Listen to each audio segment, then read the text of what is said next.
അധികാരത്തിൽ വരാനായി ഒരേ സമയം BJP, RSS തുടങ്ങിയ തീവ്ര ഹിന്ദുത്വ സംഘടനയുടെ പിന്തുണയും അതുപോലെ തന്നെ ജമാഅത്തെ ഇസ്ലാമിയുടെ പിന്തുണയും കോൺഗ്രസ് തേടുന്നു എന്ന വിമർശനങ്ങൾ അന്തരീക്ഷത്തിൽ നിലനിന്നിരുന്നു.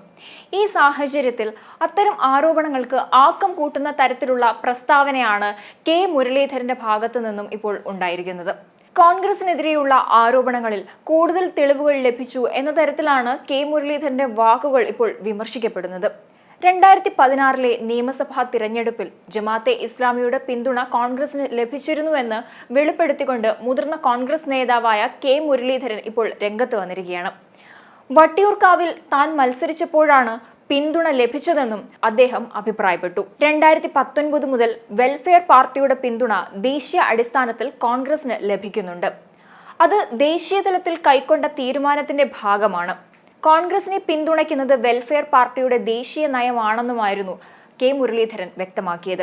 BJPക്ക് ബദലായി കോൺഗ്രസ് എന്ന നിലപാടിന്റെ പുറത്ത് സ്വീകരിച്ചിട്ടുള്ള നയമാണിത്. ഇതേ നയത്തിന്റെ ഭാഗമായി തന്നെയാണ് കോൺഗ്രസ് മുന്നണിയിലുള്ള തമിഴ്നാട്ടിൽ പിന്തുണ നൽകിയതെന്നും അദ്ദേഹം പറയുന്നുണ്ട്. സാമുദായിക നേതാക്കളെ വിമർശിക്കുന്നവരല്ല കോൺഗ്രസുകാരെന്നും സമുദായ നേതാക്കൾ വിളിക്കുമ്പോൾ എല്ലാവരും പോകാറുണ്ടെന്നും അദ്ദേഹം പറഞ്ഞു.